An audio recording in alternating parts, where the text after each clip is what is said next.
Felipe, você serve com seu pai?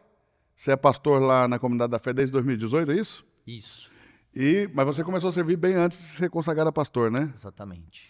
E o seu pai tem toda uma história já no Evangelho, ele começou, a igreja nasceu ali em Americana, dentro dos padrões que o seu pai conhecia de igreja. Sim, E ela foi transicionando para isso que nós vemos hoje, que é essa comunidade com uma estética visual muito linda, diferenciada, uma essência diferenciada, uma igreja cultural. E parece que a percepção que nós temos é que isso veio de você. Parece que seu pai foi abrindo, te dando espaço, você foi ganhando espaço e construindo essa igreja do futuro, que, por sinal, é uma das igrejas que mais inspiram as igrejas, que mais inspira, né, as igrejas no Brasil. Como foi isso? Como foi isso? Como foi essa transição? Como isso tudo aconteceu? bom, primeiramente, obrigado por isso, né? Você tá falando que inspira, então eu ouvi do pastor Eduardo Reis que inspira, isso aqui é um privilégio, né, gente? Aí Porque inspira mesmo, inspira a muito. régua da reino tá elevada, então a gente ouvir que a gente tá inspirando, então você imagina o que a gente tá fazendo, né? Mas, primeiramente, obrigado por esse tempo de mesa aqui. Eu espero que esse conteúdo que a gente vai compartilhar faça sentido para sua vida. Esse conteúdo vai estar no YouTube, no Spotify, no Instagram. Bom demais. Então você que já que está assistindo aí, já dá o seu like, curte aí, já compartilha também. Só aí, se inscreve no canal, manda para todo mundo. De alguma forma vai ser benção essa conversa aqui. Muito. Bom, falar um pouquinho sobre isso, né? Na realidade, a igreja, hoje a Comunidade da Fé em Americana tem 13 anos. Meu pai é o pastor, fundador dela. Por incrível que pareça, hoje eu vivo tudo aquilo que eu não desejaria viver. Então, diferente de muitos amigos, tem muita gente que fala assim, né, poxa, eu sempre quis ser pastor. Não foi o meu caso, eu nunca quis ser pastor. Olha aí. Talvez pelo fato de ter já nascido com meu pai sendo um pastor, e naquela época as coisas serem bem diferentes, eu olhava para aquilo e falava, eu não quero ser nada daquilo que meu pai é, né? Que Então, coisa, hein? cresci na escola dessa maneira e tudo mais, mas Deus tem sempre os seus caminhos, ele sempre encontra uma forma, né, de colocar a gente no centro da vontade dele. Essa fase escolar para um filho de pastor, Felipe, é muito difícil? Cara, ela é difícil, né, porque eu acho que, talvez de uma forma cultural, eu acho que o pastor e o político aqui no Brasil, ele nunca foi bem visto, né? Pelo menos a minha experiência é essa. Por exemplo, a gente vê na América o pastor é respeitado, o político é respeitado, mas por conta de valores, né? Ok. Aqui talvez isso de uma forma... E também educação, né? Sim, Educação política, sim, educação sim. religiosa. Aqui talvez de uma forma foi generalizada a parte ruim, e aí acaba que os bons pagam pelos ruins também. Mas acaba aquela coisa, né? Tudo do pastor, você cresce com aquela coisa, né? O filho do ladrão e tudo mais, enfim. Então, não só por essa questão, mas talvez também pelo próprio fator daquele tempo da religiosidade. O ensino religioso também nas escolas no Brasil sempre beneficiaram uma religião cristã em específico, né? Sim. Então, um ensino totalmente partidário daquela religião Sim. específica, que é a maior, a mais forte. E acaba que os protestantes sempre ficaram meio que em segundo plano ou mal vistos aí na hora de se educar. Apesar que os protestantes são, por tradição, educadores excelentes, né? Sim. Mas eu acredito que realmente isso aí deve ser um fator difícil. Eu estou tendo filhos agora, eles vão É um desafio. para a escola, Isso aí. começaram a estudar, né? O Lourenço já está na escola. E agora, daqui para frente, eu acho que eu já vou começar a viver Sim. um pouquinho disso, né? Mas eu acredito que é um tempo diferente, né? Por exemplo, trazendo para esse contexto do que eu vivi para o que a gente vem vivendo hoje, né? Certo. Eu acho que o mundo mudou, né? Vamos falar recentemente, existia um mundo antes da pandemia e agora existe um mundo pós-pandemia. O novo normal. Ou seja, tudo mudou, né? O comércio mudou, a escola mudou, a faculdade mudou, o trabalho mudou, a maneira de se relacionar mudou e a igreja também mudou. A igreja está irreconhecível. E com isso a gente precisa entender que, né, que Deus não muda, mas Deus sempre se move. Então, isso é importante, hein? Deus não muda, mas Deus se move. Então, quando o problema começa, abrindo já um parênteses aqui para a gente construir isso, né? Quando a gente começa a valorizar mais o método e a gente começa a fazer disso regras e as regras começam a engessar o crescimento e a maneira como a igreja se move, e aí isso vai comprometendo com tudo aquilo que a igreja vai viver. Então os métodos eles mudam. Hoje a gente está fazendo algo que talvez seja atual, mas que daqui 5 anos não vai conectar do mesmo jeito que conecta hoje. Ok, e se a gente insistir nisso, vai ser apenas engessamos o método e queremos Pronto. enfiar a goela abaixo nas pessoas. Deus nunca teve problema com método. ele sempre teve a questão do respeite os princípios e valorize a presença. Então, qual que era a questão? Vamos pegar o povo no deserto, debaixo da nuvem. A nuvem sempre foi a mesma, mas a nuvem sempre mudou para direções diferentes. E quem estava debaixo da nuvem tinha alimento, tinha provisão, tinha tudo que precisava receber estava debaixo da nuvem, correto? Poderoso. Mas quem saía debaixo da nuvem, o que acontecia? Ficava no meio do caminho. Por que eu estou falando isso aqui e contextualizando de uma forma geral, acho que o que a gente tem vivido e trazendo do que eu vivi para o que a gente vive hoje, né? Naquela época, a igreja, ela não era um ambiente, talvez, que ela conectava todas as faixas etárias. Então, dificilmente, os nossos filhos, as crianças, os adolescentes, os jovens, chegavam no culto de domingo e se conectavam com a linguagem e a maneira como a igreja fazia. Hoje é diferente, por exemplo. Hoje o desafio é promover um culto de jovem, sendo que a gente chega num domingo na igreja e um jovem chega num culto de domingo e ele se conecta desde o começo do culto até o final. Porque tudo ali conecta com o jovem, conecta com a família, conecta com a criança, conecta com alguém que tem mais idade. Então, eu acredito que esse momento é muito oportuno para isso. E talvez foi algo que lá atrás a gente ficou batendo numa tecla que não tinha nada bíblico, mas muito religioso nisso. E aí, na realidade, a gente construiu mais muros do que ponte. E aí está um dos segredos do evangelho, porque a palavra sacerdotes, ela vem da origem grega que fala pontífices, que significa construtores de pontes. A igreja ela é semelhante a isso. O nosso chamado é um chamado sacerdotal. A finalidade de uma ponte é o quê? Conectar um destino ao outro, um ponto ao outro. O nosso destino como igreja é conectar pessoas que estão longe de Jesus para, através de nós, se achegar a Ele. E se a gente não fizer isso, nós seremos uma igreja que vai construir muros. A finalidade de muro é o quê? Limitar, dividir, separar. Então, no final das contas, a igreja não foi chamada para separar pessoas. Olha que lindo nem isso. para dividir pessoas. A palavra sacerdote, né, também vem de Cohen, vem de coate, porque os sacerdotes vêm dos coatitas, levitas coatitas. Sim. Então vem de Levi, e Levi quer dizer unir. Olha que coisa legal. Então já vem a ideia dessa unificação, né, de pegar o que está separado e unir. A ideia é que quando Levi nasceu, ele nasceu para unir Jacó a Lia, que é a esposa de Jacó, a primeira, Sim. que entendia que Jacó não a amava, então ela passou a ter filhos para que Jacó pudesse amá-la, né? Então ela teve Rúben e disse, agora é o fim da minha aflição, me passará a me amar o meu marido. E aí ele continuou amando a Raquel, aí ela teve Simeão, ela teve Levi, né? Simeão quer dizer ouvir, Levi quer dizer unir, e só parou de ter filhos em Judá, quando Jacó passou a amá-la, né? E Judá quer dizer louvor. Então, ou seja, o papel do levita é de unir Sim. o marido à esposa, o noivo à noiva, né? Mas o êxito veio só no louvor, só em Judá. É poderoso então isso. você vê que esse poder, né? do louvor de unir. E aí você fala sacerdote, é uma ponte, né? Vem de pontífice, né? Sim. Que é uma ponte aí para unir, para criar unidade, né? E não muros que nos separam, né? Muito, muito importante, muito legal. Então, eu acho que hoje, de fato, a gente tem entendido, né, que Deus tem se movido e o nosso chamado é apontar para um evento que ainda não aconteceu, mas que vai acontecer. Então, se a gente está aqui hoje como igreja, como cristãos, como povo de Deus, a gente está anunciando a volta dele, né? Então, ele já esteve aqui conosco, não está mais, então ele vai voltar. Então, a volta dele não está atrelada ao passado nem ao presente, mas está atrelada ao futuro. É um evento que ainda não aconteceu, mas que vai acontecer.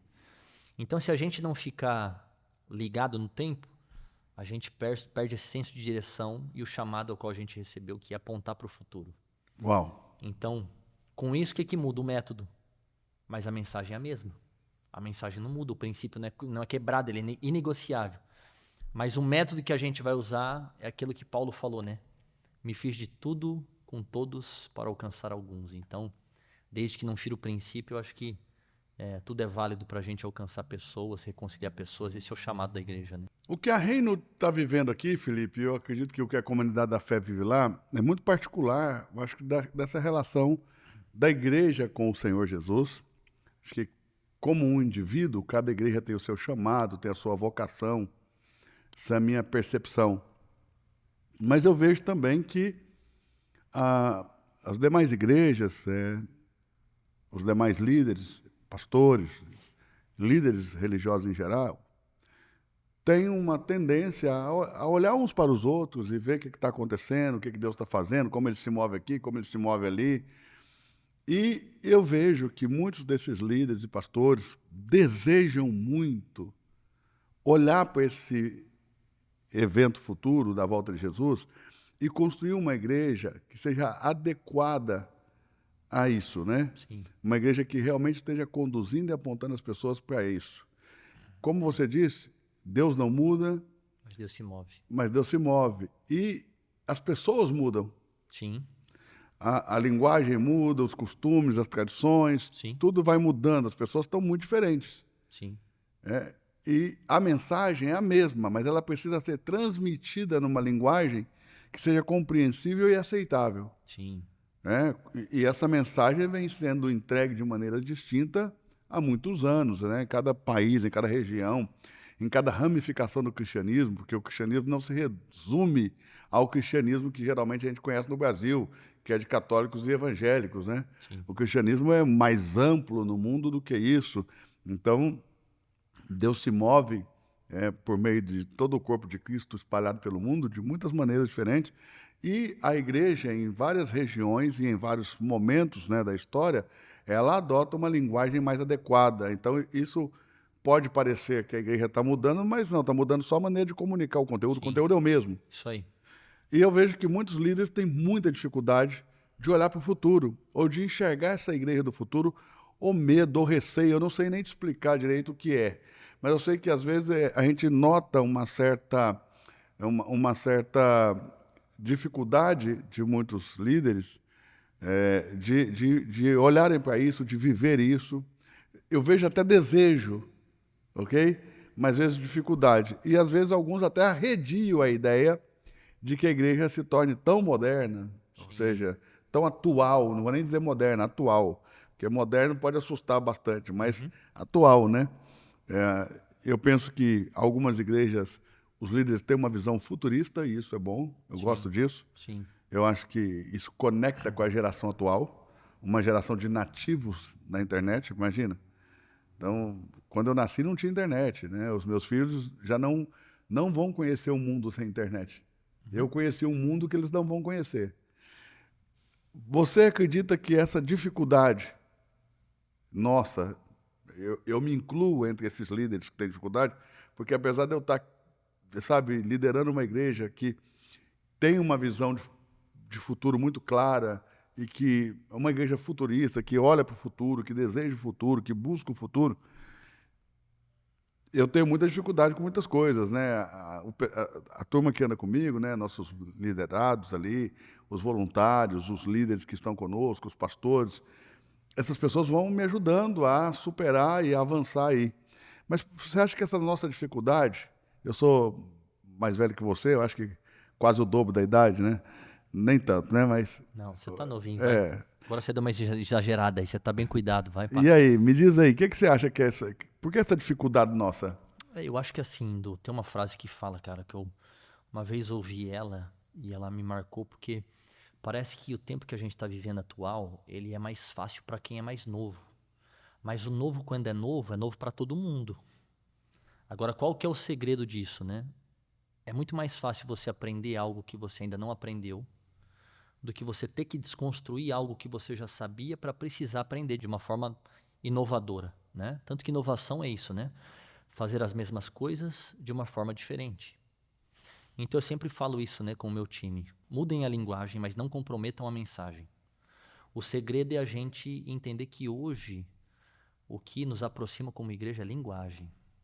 E esse é o grande desafio disso tudo. Por quê?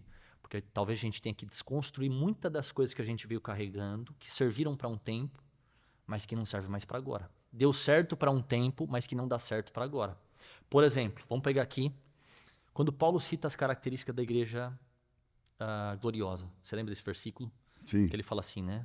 Para apresentar a si mesmo, a igreja gloriosa, ele fala santa e irrepreensível, correto? Correto. Talvez essa foi uma parte que por muito tempo a gente... Santa e Imaculada, ficamos nele. Santa, irrepreensível, imaculada. Aí a gente ficou nessa de santidade ao Senhor. Irmão, isso é inegociável, não tem o que falar sobre isso. Só que o versículo continua, não para só nessa parte. Aí ele fala que sem apresentar nenhum tipo de mancha, ruga ou nenhum tipo de mácula. Ou seja, vamos pegar aqui agora de uma forma, vamos humanizar essa questão, né? Quando a gente pega uma pessoa que tem rugas no seu rosto, você pode fazer quantos esportes você quiser, você pode fazer, passar creme, fazer o que.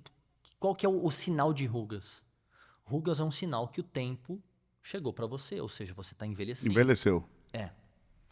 Então, o que Paulo estava falando ali, que uma das características da igreja gloriosa é uma igreja que não é Gostei. envelhecida. Você está pegando isso? Já peguei aqui. Então, o que é uma igreja envelhecida? É uma igreja que tem o banco de madeira? É uma igreja que talvez ainda tem os vitrais? Não é sobre a estética dela, mas é sobre a genética dela. Então, eu conheço igrejas que têm 10 anos, mas são envelhecidas, e eu conheço igrejas de 100 anos, mas são igrejas atuais. Porque o que dita o que é envelhecido ou não... A mentalidade deixou envelhecer na forma de enxergar o mundo. Tudo começa na mensagem, entende? E a mensagem vai construindo uma cultura.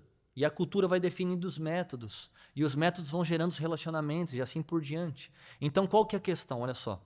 E vamos trazer de forma bíblica porque eu quero construir esse raciocínio com você. Então, o fator de uma igreja envelhecida não é uma igreja que tem muitos anos de história, mas é uma igreja que ficou parada no tempo. Porque a igreja envelhecida é aquela que parou no tempo. Então, lembra daquela igreja que, poxa, no auge de 1990, 1995, nossa, aquele pregador, aquele ministério era tão forte e tal. Mas aí está tentando usar aquela mesma canção, aquela mesma mensagem para 2023. Irmão, a nuvem mudou. A nuvem já soprou, já foi para outro lugar. Você está continuando no mesmo método, na mesma coisa. E Deus faz coisas novas a todo tempo. Deixa eu contar uma experiência que eu vivi. Vai. Acho que tem a ver com isso que você está falando, mas é quase que inacreditável. Uhum. Eu vivi uma época em que as pessoas faziam fila no Brasil para ver o Benihim em Belo Horizonte. Sim. Lá na Igreja Batista Lagoinha, o pessoal ia quase que na hora do almoço ficar na fila de uma reunião que ia começar à noite. Sim. Ok? Cara, e o mundo inteiro parece que queria ver o Benihim pregando. Outro dia eu estava em Orlando, eu e o Pedro Merino fomos visitar a Jesus Image, que é a igreja que é pastor lá, o pastor Michael Culianos, e a Jéssica, esposa dele, filha do Benihim. E eu queria que o Merino conhecesse a Jesus Image, né? Levei ele lá, vamos lá para você conhecer os pastores, conhecer a reunião lá, a forma com que eles fazem as coisas, tudo muito cristocêntrico, voltado para Jesus, uma unção, uma graça, né? E chegamos lá, demos o azar dos pastores estarem viajando. Então não eram eles que iam ministrar, mas descobrimos que era quem ia ministrar era o Benihim. Decidimos ficar. O Benihim, Deu bom, do mesmo jeito deu bom. cara, com 30 minutos que nós estávamos lá, estava tão cansativo, estava tão chato, estava tão assim, nada com nada, Sim, que a gente falou, cara, vamos embora. sim. E 45 minutos depois nós fomos embora. E eu nunca imaginei que eu fosse sair de um lugar onde o Benihim está pregando, porque, cara, não conectava. Pesado isso, né? E aí eu falei, Merino, porque o Merino não viveu essa fase, ele é jovenzinho, né, mais jovem que a gente. Eu falei, Merino, você não tem noção das filas que formavam o Esse cara IBH arrastava uma multidão. pra gente assistir esse cara, pra gente ouvir esse cara. E hoje eu saio de uma reunião com ele falando porque não conecta nada com nada, não fala nada com nada. E, cara, e lento. E sabe quando a gente pensava que ia acabar, ele falava mais alguma coisa. E aquilo foi tão pesado, cansativo, que a gente foi embora. Mas sabe de uma coisa que eu penso em relação a isso, que um dos chamados principais que a gente tem que ter como igreja e como liderança de igreja é entender que Deus é um Deus geracional. Então, se aquilo que a gente constrói termina em nós, nunca veio de Deus. Uau. Sempre veio de nós mesmos. Você tem capacidade, habilidades, você é um bom comunicador, você tem conhecimento, expertise. Mas se isso parar em você, não tiver alguém que continue fazendo tão bom quanto você, ou ainda melhor do que você, então isso não veio de Deus. Então por que eu estou falando isso? Porque é um Deus geracional. A Bíblia vai falar que é o Deus de Abraão, Isaac e Jacó. Se a gente pegar a história de Moisés, o que Deus começa em Moisés continua através de Josué. Ou seja, Moisés não acessou a terra prometida. Mas o que Moisés começou, continuou através de Josué. Por que eu estou falando isso, Du? Porque talvez esse é um dos maiores problemas da igreja hoje. E não vou falar só do Brasil, não. Acho que a nível mundo, né?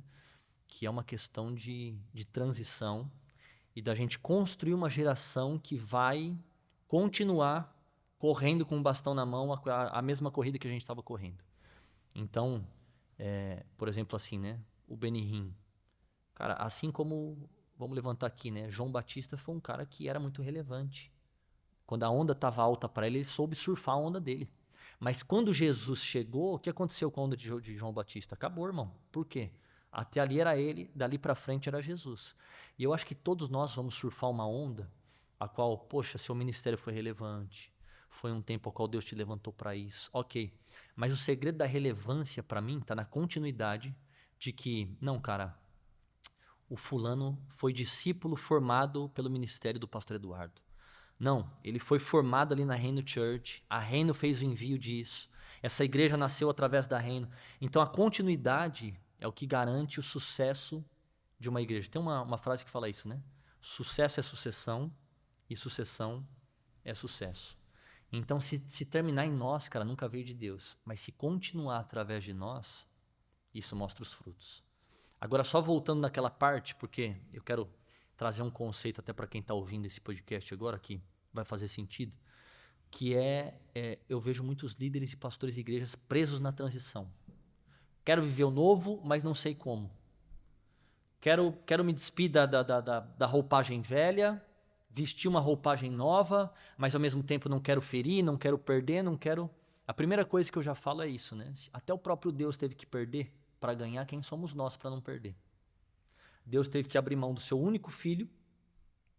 Você acredita que esse é um dos fatores principais do medo dessa transição? Ou de alguns líderes se perderem nessa transição? O medo de perder pessoas? Sim, o primeiro que não é só perder a pessoa, mas é uma questão de zona de conforto também, né, Edu? Porque viver o novo é desconfortável demais. Por quê? Porque vai ter que te esticar, vai ter que gerar perdas, vai ter que fazer você demandar mais a sua energia, você vai ter que trabalhar um pouco mais para isso, e tá tudo certo. Eu acho que a pior coisa é quando a gente compromete o crescimento da igreja por conta de poucas pessoas. Então, porque a irmãzinha fulana que já senta aqui, se a gente fazer isso, vai ferir ela. E aí a gente compromete todinho o crescimento da igreja por conta de uma ou duas pessoas. Você, na sua jornada, teve que lidar com isso? Natural. A gente nunca faz nada para perder alguém. A gente quer caminhar de mão dada com todo mundo, mas é natural. Se até o próprio Jesus teve no meio dele alguém que não quis caminhar com ele, quem somos nós para não perder? Uma das coisas que eu percebi e tenho entendido na caminhada é que a primeira coisa que Deus ele quebra, inclusive eu aprendi com você isso. A primeira coisa que Deus vai quebrar em um homem de Deus é a reputação. No seguinte aspecto: se o próprio Jesus foi falado, difamado, rejeitado, cuspido, crucificado, você está tentando levantar a tua reputação para agradar todo mundo a troco do quê? Então eu tenho percebido que quem agrada a todo mundo, no final vai desagradar a Deus. Porque dificilmente você vai conseguir estar no centro da vontade de Deus e ainda assim tá agradando todo mundo. Por quê? Porque na maioria das vezes Deus dá uma palavra para você que quando você ouve, ninguém entende. Por quê? Porque Deus falou algo para você viver que está fora do tempo ao qual você está. Vamos construir isso junto? E geralmente quando Deus fala com a gente, Ele fala algo que está à frente do nosso tempo. Como é que Deus falou com Noé? Algo à frente do tempo. Noé, construa uma arca. Num tempo que não precisava de arca. Primeiro, isso era uma loucura, correto? Correto. Imagina Noé falando, cara, eu vou construir uma arca. Por que era uma loucura? Não chovia. A primeira barbaridade já estava aí, né? Já não chovia, era uma terra que não chovia. Segundo, Noé não tinha aptidão nenhuma para construir um barco. Porque não era um agricultor, então passa a se tornar um construtor de uma arca. Então olha a visão de Noé, que grande loucura. Por isso que toda vez que Deus dá uma visão... E olha a visão de Deus também, né? Porque se Ele chamasse um construtor de barcos, o cara ia colocar mil e um empecilhos, limitações... Sim. É por isso que o Titanic foi construído por um profissional e a arca foi construída por um improvável. Sabe o que eu tenho aprendido? Que obediência vale mais do que experiência. Cara... A nossa obediência em Deus... Isso é muito bom. Obediência vale mais do que experiência. Porque a tua obediência em Deus vai te levar em lugares que a tua experiência jamais te levaria. Uau. Muito então, bom, Felipe. Parabéns. Deus fala para Noé, construa uma arca. Quando Deus fala isso estava atrelado a algo que estava ao futuro. Então era uma grande loucura. E toda vez que Deus dá uma visão para um homem, isso é uma grande loucura, porque Deus está falando fora de tempo. Por isso que todo visionário está com o pé no presente, mas com o olho no futuro. Aí o que acontece? Noé, ele tem que passar por 3 estágios, né? Que todo visionário vai ter que passar. O primeiro é o estágio da loucura. O segundo é que muita gente, quando começar a ver as coisas acontecer e dar certo, vão dar tapinha nas suas costas e falar, eu sempre acreditei em você. Mas por último, quando a visão se conclui, muita gente vira para você e fala, como foi que você viveu isso? Porque eu também quero viver. Então muita gente que criticou também vai querer aprender aquilo que você fez. Mas qual que foi o grande desafio de Noé? Noé obedece e passa a se tornar um construtor de uma arca. Ele abre mão de tudo que ele tinha, abre mão da reputação, coloca a sua energia, o seu recurso, a sua força, envolve a tua família e passa então a construir uma arca. Correto? Correto. A Bíblia vai falar que ele constrói a arca durante 100 anos, pouco mais ou perto disso, correto? Correto. Você me corrige aí se eu Não, falar alguma... se eu falar de alguma heresia aqui, gente, do lado de um Eduardo Reis, você imagina vai a bucha que eu tô aqui, né? Vai na sua vibe. Eu quero só pegar a essência que você está falando. Então vamos lá. A Bíblia vai falar que durante 100 anos, perto disso, ele constrói uma arca, ok? No dia que caiu uma gota de água do céu, o cara que era o mais louco da terra se torna o mais sábio da terra. A palavra se cumpre, Noé está dentro da arca, a criação está lá dentro, os animais, a família de Noé, ok. Mas para mim, pessoalmente falando isso, o desafio de Noé não foi construir uma arca. Foi muito desafiador, sim. Mas o maior desafio de Noé foi ouvir de Deus, Noé, desça da arca. Porque imagina só, 100 anos da sua vida, a sua família, o seu recurso, a sua força, a sua energia, tudo que você tinha, você empenhou em um projeto ao qual Deus te mandou. Aí, de repente, 100 anos que você gastou para usar 1 ano, Deus vira para você e fala, Noé, desça da arca. O que Noé não tinha entendido? E ali eu imagino que Noé começa a questionar, Senhor, mas espera aí, foram 100 anos da minha vida, 100 anos da minha história, minha reputação todinha, minha família envolvida aqui, eu fui chamado de louco, enfim.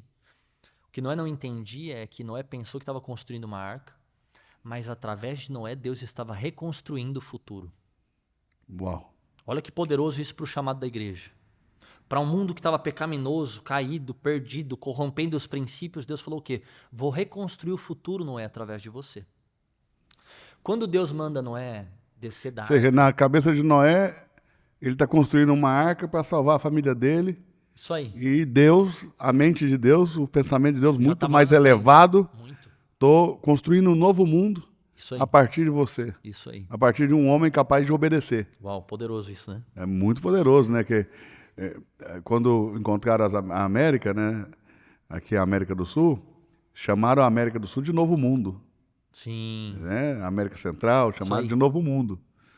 E agora Noé realmente tem um novo mundo, né? Sim. Nós estamos vivendo um novo normal. Noé viveu literalmente um novo mundo. E talvez não seja esse tempo que Deus está levantando a igreja, que vamos falar que é a arca, para reconstruir o mundo. Exato. Que está perdido, que está tentando relativizar tanta coisa. E existe até uma promessa com a volta de Jesus de restauração de todas as coisas. Né? Eu creio nisso.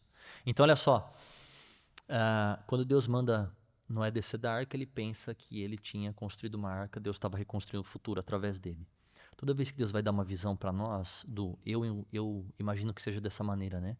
Ela é semelhante a uma escada, a qual ele só mostra 1 degrau. Ele não mostra a escada completa, porque se a gente olhar para o tamanho da escada e para o último degrau, a gente vai falar, não tenho capacidade, não tenho aptidão, não tenho habilidade para fazer isso. E é por isso que Deus ama trabalhar com pessoas improváveis, porque Ele não divide a sua glória com ninguém. No final da visão cumprida, não existe uma lógica humana para falar, foi Noé quem fez. Não, foi Deus quem fez. Uau. É por isso que toda vez que a gente se sente desafiado por uma visão, a parte mais linda é entender que você não é capaz. Por quê? Porque aí é onde o Espírito de Deus se manifesta. Porque quando você é fraco, é aí que você é forte, porque o poder dele se aperfeiçoa na sua fraqueza. Então, qual foi o segredo para mim de Noé? Que mensagem linda, Felipe. Qual foi o segredo de Noé? E eu quero finalizar com isso, porque eu já estou falando demais. Eu quero que... Não, quero que você fale. Vamos falar de outras coisas aqui também. Mas eu vejo que Noé talvez cometeria um dos maiores erros, talvez que muitas igrejas e pastores têm cometido para esse tempo. Que quando Deus fala para Noé, desça da arca, Deus estava falando assim para Noé, Noé, eu entendo que foram 100 anos que você construiu isso. Eu entendo que você depositou tudo que você tinha de mais precioso para fazer isso. Mas a arca serviu para até essa estação, mas não vai mais servir para aquilo que a gente vai continuar fazendo. Por isso, desça da arca. É por isso que eu entendo que a caminhada com Cristo é de glória em glória, de vitória em vitória. Eis que as coisas velhas se passaram e tudo se fez novo. Então, esquecendo das coisas que para trás ficaram, prossigo para o alvo. Nosso alvo é Cristo. E o problema começa quando a gente quer permanecer em um lugar ao qual Deus não está mais lá.